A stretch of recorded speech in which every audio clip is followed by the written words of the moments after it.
গেলেন কোরআন পড়ি সর্বপ্রথম কি পড়ি বলেন কোরআন প্রতিটা সূরা পড়ার পূর্বে কি পড়ি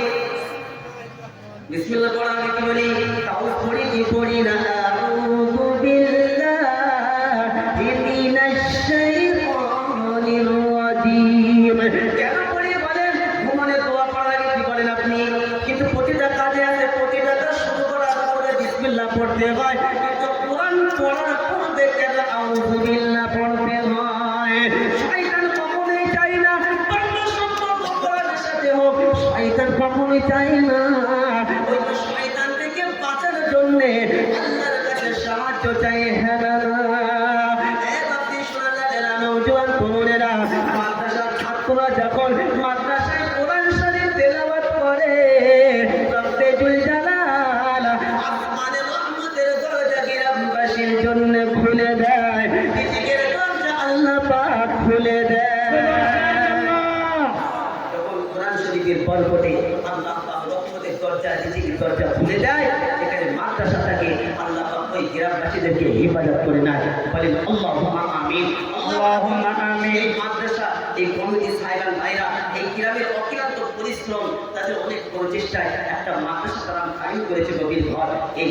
ঘরের জন্য ইনশাআল্লাহুল আজিজ দিয়েছেন মান জাআ বিল হাসানাতি ফালাহু আশরু আমসালিহা যে ব্যক্তি 1 টাকা দেবে আল্লাহ পাক ঘুরিয়ে তাকে কত দেবে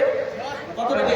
এই কোরআন মিথ্যা না সত্য নাউযুবিল্লাহ জোরে বলেন কোরআনে কত মিথ্যা আছে যে মিথ্যা তো দূরের কথা যদি সন্দেহ কোনো ব্যক্তি মনে করে ফাইনালি সে বেঈমান হয়ে যাবে জানেন এই কোরআন আল্লাহ পাক শুনিয়েছেন মান জাআ বিল হাসানাতি ফালাহু আশরু আমসালিহা 10,000 চাচ্ছি না 15,000 চাচ্ছি না যার যেমন আওতার 2000 টাকা দিতে পারবো না নবীর ভালোবাসা দেখাতে পারবো না কোরআনকে ভালোবাসি দেখাতে পারবো না অর্থাৎ আগুন পূজা করতো কথা বুঝতে পেরেছেন এখন সালমান ফার্সি যেতে যেতে দেখছে যে একটা ঈসাই মানে খ্রিস্টান তাদের গির্জা করেছে তো খ্রিস্টানদের ধর্ম আলাদা খ্রিস্টান আর ওনার আব্বা অগ্নিকর্ষক ছিল তার ধর্ম সিস্টেম আলাদা এখন সালমান ফার্সি বাড়িকে বলছে আব্বা খ্রিস্টানদের ধর্ম আমার কাছে খুব ভালো লেগেছে ভালো করে বোঝেন খ্রিস্টানদের ধর্ম আমার কাছে ভালো লেগেছে যে এই কথা বললো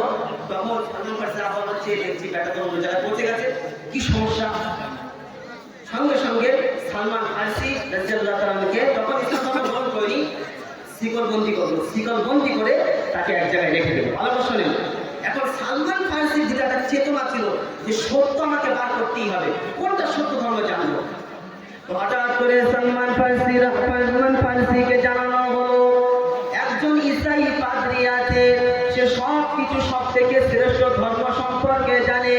তিনি একটা কাফেলাকে দেখলো কাফেলাকে ধাবিত করলো কাফেলার সঙ্গে শেকল ভেঙে কাফেলার সঙ্গে শরীক হয়ে গেল সালমান ফার্সি কি করতে লাগলো ওই কাফেলার সঙ্গে জুড়ে গেল ওই ইসাই পাদ্রীর কাছে গেল ইসাই পাদ্রীর কাছে গিয়ে বলল আমাকে বলেন কোন ধর্মটা শ্রেষ্ঠ কার কাছে গেলে আমি ধর্মের সবকিছু ক্লিয়ার পাবো ওই ইসাই পাদ্রীকে বলল আপনার থেকে আর কি কোনো পাদ্রী আছে যে সব থেকে শ্রেষ্ঠ যে আপনার থেকে বেশি জ্ঞান রাখে সঙ্গে সঙ্গে ইসাই পাদ্রী বলল শুনে রেখে দাও আমি সব থেকে শ্রেষ্ঠ পাদ্রী আর কোনো পাদ্রী নাই তবে একটা কথা বলি শেষ নবী একজন তিনি হবেন তার নাম হবে মুহাম্মদ তার 3টে গুণ তোমাকে বলি তিনি কখনোই তাদের মানসাত